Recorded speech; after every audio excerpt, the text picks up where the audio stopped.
Visit worlds which were only dreams before Halcyon, like nothing you have experienced.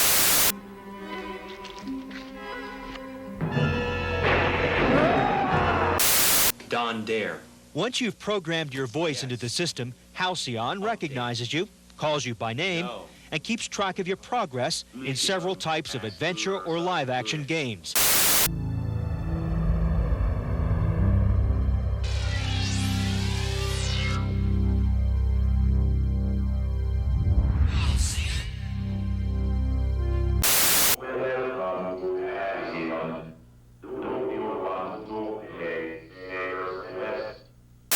Become actively involved in live action and animation adventures by controlling the action with the sound of your voice. Also play standard laserdisc titles. Laserdiscs. Laser frickin' discs. They're cool. But you know what can be argued is even cooler? AI. Artificial intelligence. In a modern world, it would be unlikely that the two would ever combine. But in the mid-80s, a company called RDI sure to give it the old college try. Using a laserdisc player for game media was unusual, but not completely uncommon. The Laseractive, a subject of a previous video, demonstrated the format as a rather large and expensive, but viable way to play games.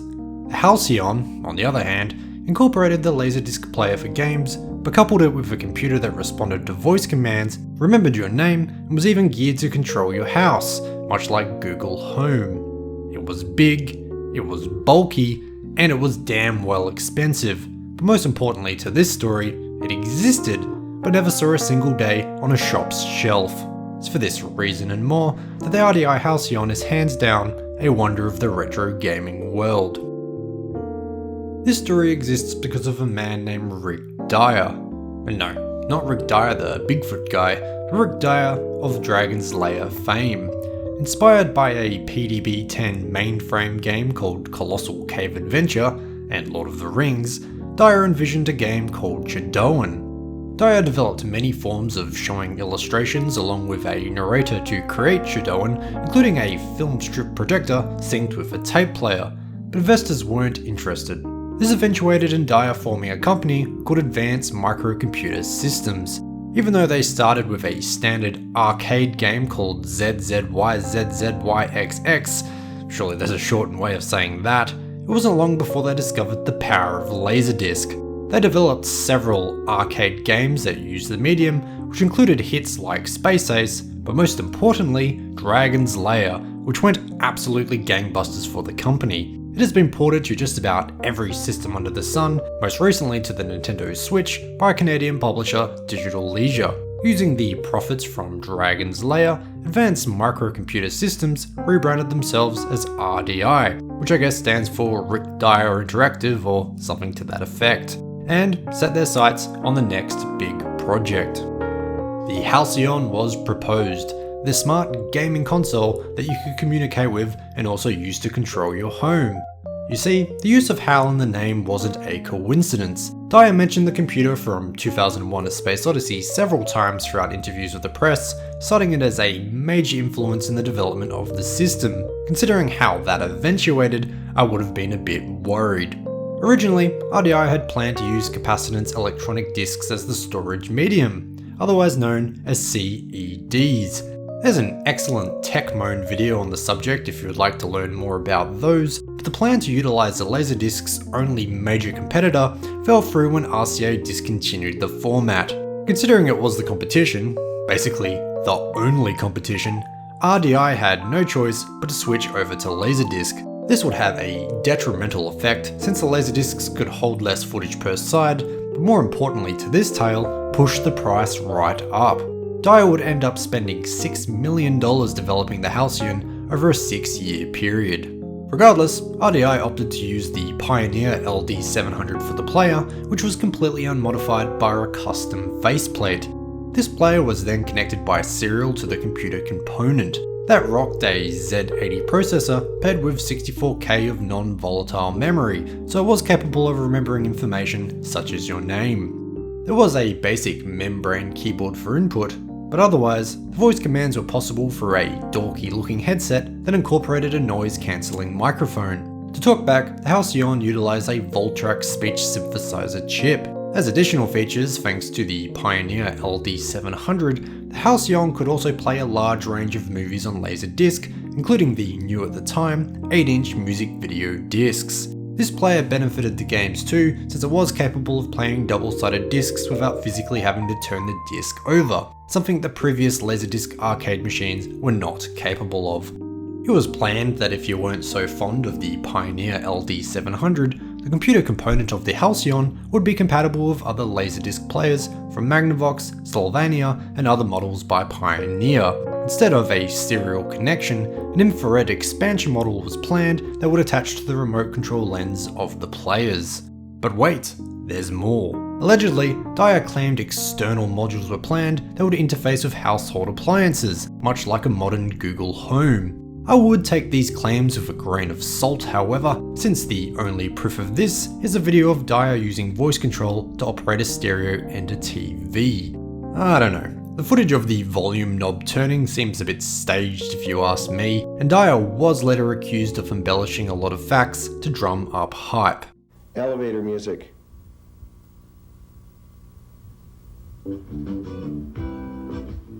Louder. Classical. Disco. Make up your own mind. As for the voice control, it was claimed that the system could recognize up to 200 different voices, as well as having a vocabulary of 200 words. It even included a primitive version of voice training, much like you're required to do when setting up something like Google Assistant. The Halcyon Smarts were instead based on just 4 samples that were best thought to represent the average voice. 2 of those samples were male, and as you can guess, the 2 other were female. Here's a clip of it in action. Admittedly, it goes quite well initially, but watch as it gets confused. Stuart. Nice to see you again, Stuart Sheffield. And I call you Stuart. Yes. Yes, okay, Pretty Stuart. impressive. A little bit Last familiar. time you played Gears 4 was 764. It's referring to the last time That's right. I played. 50,000. I did pretty poorly. Do you want to continue your game? Yes. Yes, please insert the disc for part 1 of Sayer's Quest. And now we'll see some pictures, Rick. You'll continue right where you left off. Okay. So you've combined in a package here that really makes a story and what is that unique part of it? Well, first of all, I think the speech recognition is the most advanced speech recognition that's ever been put on the marketplace. Yes, there has been speech recognition. There has never been speech recognition of the high caliber that this has. It has the ability to understand up to a 200-word vocabulary. Take this staff to the fairy circle in the forest and give it to the fairies. So, as you can see... Now that's me, sort of. I'm the character in this story. That's right. You were that character. And I've got a choice now. Sorry, Hal. Sure. Let's go to the forest clearing. 1. What? 1. Speak consistently, Stuart. 1. Sir. 2. 2. Is that okay? I have no idea how often that problem would have occurred. Maybe it was uncommon, and an unfortunate and poorly timed error for prime-time television. Either way, not a good look. The games themselves were packaged in 2 parts. There was the game disc, obviously, but to supplement that, a removable ROM cartridge was supplied as well. While the disc held the video and sound data, the cartridge held 16K of information to enable its interactivity. This data included the vocabulary, inventory information, as well as whatever else was needed for the game logic and functions. Considering the Halcyon was never released, there is an awful lot of promotional material around the web from 1984 to 1985. This ranges from news reports to magazine articles to brochures. Dyer had hopes that 25,000 units would sell in the first year, although price estimates range from $2,200 to $2,500, an eye-watering amount at the time, which on the high end would amount to approximately $6,000 in the present day. Yikes. Regardless, it received a lot of attention. The Veterans Administration were investigating it for use with paraplegic vets since it was voice controlled, and as an additional footnote, it even once appeared on Sale of the Century. Laserdiscs and AI are all well and good, but what of the games? You'd want to get as much value out of your $2,500 as possible after all. Luckily for us, there's quite a bit of information around on the games considering the system was never released, but there weren't too many of them. Just 2 were completed and made it out into the wild, although another 5 are known about but were never finished. The most well known hands down is Feyer's Quest.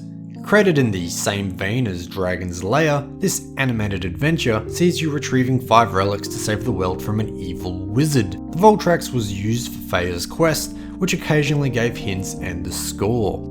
The other common title was Raiders vs Chargers, which was a very basic game since it just used video footage from a single game between the 2 NFL teams. An alternative version of the game instead featuring Dallas and Washington was also planned, but never saw daylight.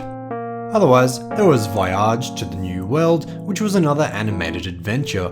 Instead of a fantasy theme, however, the game is set in the times of Columbus, with the player tasked with searching for a lost explorer in the Americas. The other 2 animated adventures were to be Shadow of the Stars and Orpheus. Orpheus is based on Greek mythology, where the hero of the story attempts to bring his dead partner back to life. Shadow of the Stars, on the other hand, is a sci-fi game based 1,000 years in the future. Taking place across the solar system, the player is tasked with locating humanity who have left Earth. Lastly, there is the Spirit of Whittier Mansion, a live-action adventure presented in a similar way to Night Trap. 2 newlyweds decide it's a great idea to spend their honeymoon in an abandoned haunted mansion.